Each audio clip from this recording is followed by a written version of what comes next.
Bonjour et bienvenue sur cette vidéo billet d'humeur numéro 6, si je ne m'abuse, du 10-11-2020, donc on est le 10 novembre, et je vous laisse en compagnie du magnifique Losona, qui est le monstre que vous avez en face de vous à l'heure actuelle, qui paye pas de mine, mais qui marque en fait un point d'arrêt dans le chapitre 2, puisqu'il s'agit de la dernière illustration couleur, pour terminer toutes les cartes de monstres, les héros et tout ce dont on avait besoin. Donc on a fini de travailler avec l'illustrateur pour le moment. On a fini de travailler sur la création des cartes, en tout cas d'un point de vue textuel, donc il nous manque encore quelques dessins à ce niveau-là. Donc on est bientôt prêt, nous, en interne, à s'imprimer un super proto avec lequel on va pouvoir jouer activement et arrêter un petit peu les bouts de papier. Donc ça fait bien plaisir, et ça veut dire qu'on va pouvoir tâtonner pas mal de choses.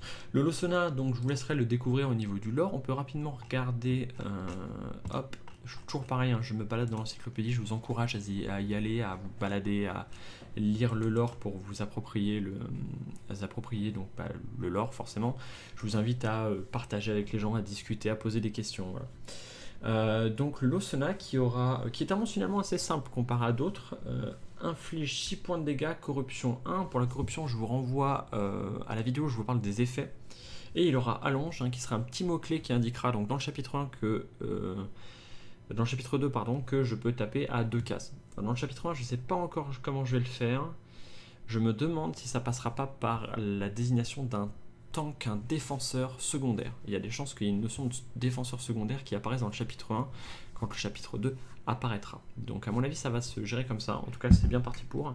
Et il a donc un deuxième petit pouvoir qui là du coup est chapitre 2 qui dit on ne peut pas passer à portée d'attaque du Losona sans être arrêté, donc ce sera un bon moyen pour le maître de bloquer l'avancée de certains héros. Donc ça c'est bien cool, et vu qu'on est sur l'encyclopédie, je vais en parler un petit peu. Je faisais un petit point statistique, parce que c'est vrai que je ne l'avais jamais fait, savoir à peu près combien il y avait de création, d'utilisation, combien d'utilisateurs actifs, etc. Et je me suis rendu compte que les chiffres montrent relativement bien. Vous êtes déjà 200 utilisateurs différents à vous être connectés, à avoir créé un compte et passer sur l'encyclopédie.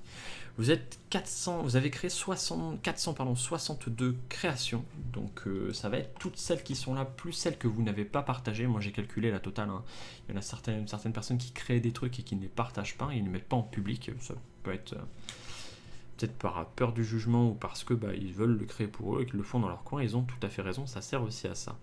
On a 134 héros par exemple, voilà, on a 134 héros, il y en a 89 qui sont partagés. Donc ouais, on en a à peu près la moitié de partagés, un peu plus de la moitié. On a presque 891 votes, donc ça va être les petits pouces bleus là que vous mettez un petit peu tout le temps. On est à, mine de rien, presque 900, et pareil, on est à plus de 900 commentaires. Donc ça, les commentaires, c'est toutes les fois où vous échangez, vous dites que c'est cool, ou que c'est pas cool, ou qu'il y a des choses à revoir. Donc c'est-à-dire qu'il y a quand même pas mal d'interactions, qu'il y a pas mal de gens qui blablatent, qui discutent, qui prennent le temps, et ça fait bien plaisir.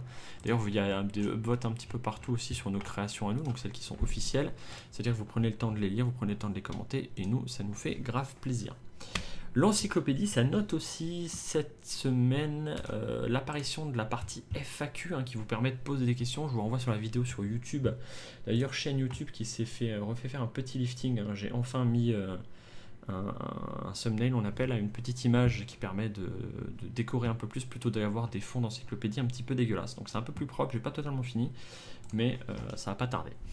Vous avez donc la partie FAQ qui est apparue. Vous avez aussi la possibilité maintenant de créer des runes et des compétences. Ça c'est apparu aussi la semaine dernière.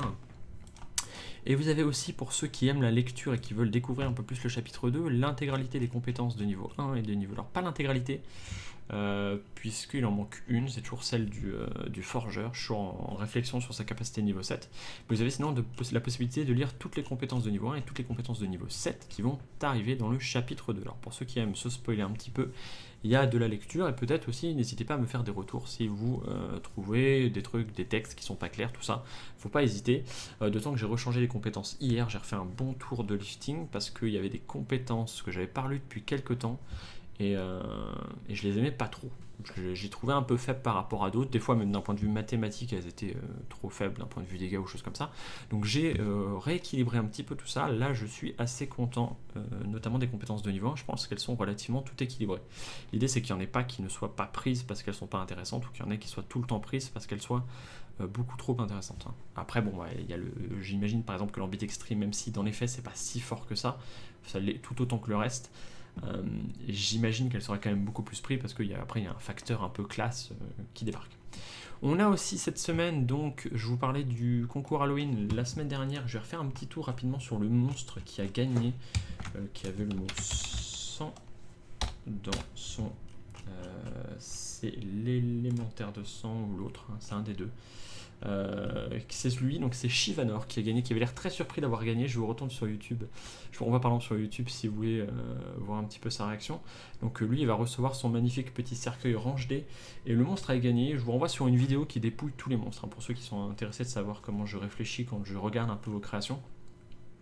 J'aime beaucoup cette création parce qu'elle est extrêmement simple. Donc en fait c'est un combiné de deux monstres. En gros c'est un monstre puissant qui lorsqu'il meurt explose en élémentaire de sang, et les élémentaires de sang ne font rien, en slime de sang pardon, mais lorsque les slimes de sang donc, ne font rien, mais au bout de 2 tours ils se reforment, recréant du coup le monstre puissant. Donc en fait c'est un monstre qu'on tue, il éclate, il faut tuer tout ce qu'il a fait apparaître pour éviter qu'il se reforme. Donc voilà, et c'est une mécanique qui est drôle, que l'on n'a jamais vue, qu'on n'a pas du tout pensé pourtant, qui est d'un point de vue jeu vidéo ludique assez classique, et surtout qui ne nécessite aucun matos, il n'y a pas de carte en plus, il n'y a pas de machin, il y a juste 2 monstres qui s'enchaînent, et l'idée est pour moi je trouve hyper intéressante. C'est hyper intéressant d'un point de vue édition, j'ai rien à dire parce que ça coûte rien à produire, c'est intelligent et c'est facilement compréhensible. Donc voilà, il avait tout un tas de qualités ce machin, donc il a gagné. On redit bravo à Shivanor pour le gain du concours d'Halloween. On a aussi, pour terminer un petit peu tout ça et parler du chapitre 2, et j'ai oublié d'où je voulais en venir, ouais, toujours une réflexion donc, sur le forgeur à la capacité de niveau 7. Si vous avez des idées, je prends des... Même si c'est des compétences de jeux vidéo, des machins, il y a des réflexions. Alors en fait, le forgeur, je vous encourage à le relire avant de me proposer des trucs, parce que j'ai eu pas mal de propositions qui étaient sur la création d'armes, ou l'amélioration d'armes ou d'armure ou de choses comme ça. Et en fait, c'est déjà ce qu'il fait sur ses compétences de niveau 3 et niveau 5. Et niveau 7, j'avais bien envie de lui donner autre chose. Peut-être pas du soin, parce que sur le forgeur, j'ai du mal à l'imaginer, mais peut-être une compétence de dégâts, quelque chose qui pourrait être un petit peu particulier, lié à lui. Ce serait bien cool. Pour ce qui concerne la suite du chapitre 2, donc là moi j'attends ardemment la fin des dessins de cartes, donc les dessins crayons, pour pouvoir m'amuser à imprimer un proto un peu propre, et après je vais tester en interne toutes ces cartes là, et on va bien entendu à partir de maintenant, vu qu'on a fini le reste, commencer à écrire un scénario. Je pense qu'il y aura un scénario test qui va être mis en place, un truc qui sera donc pas forcément représentatif de l'intégralité de l'histoire, mais qui nous permettra à nous de voir comment les gens réagissent par rapport à certaines formes de narration en fait. Hein. Moi je suis toujours curieux de savoir comment vous réagissez en fonction de ce qu'on vous propose. Je note aussi d'ailleurs, pensez à aller sur le Discord, hein, pour ceux qui cherchent de la compagnie, surtout qu'on est en confinement. Allez sur le Discord, il y a des gens qui blablatent toujours, on peut se poser des questions. Il y a notamment un magnifique chan où on s'échange des tas de photos de pigeons. Je sais pas vraiment comment on en est arrivé là, mais voilà, on s'échange des pigeons. Et sinon, clairement, voilà, ça discute, ça pose des questions. De temps en temps, j'ai besoin, je vous propose des trucs, c'est cool, ça fait toujours plaisir.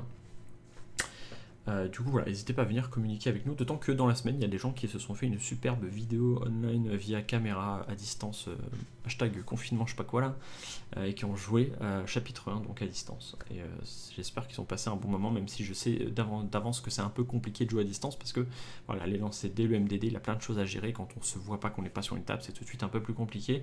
Mais ils l'ont fait, et apparemment, ils ont passé un super moment. Donc merci à vous, hein, ça fait toujours plaisir de savoir que vous écoutez ces billets d'humeur, qu'ils vous intéressent. Quant à moi, je retourne travailler ardemment en vous laissant ces fameuses compagnies de photos de pigeons. Des gros poutous, amusez-vous bien et passez une excellente semaine.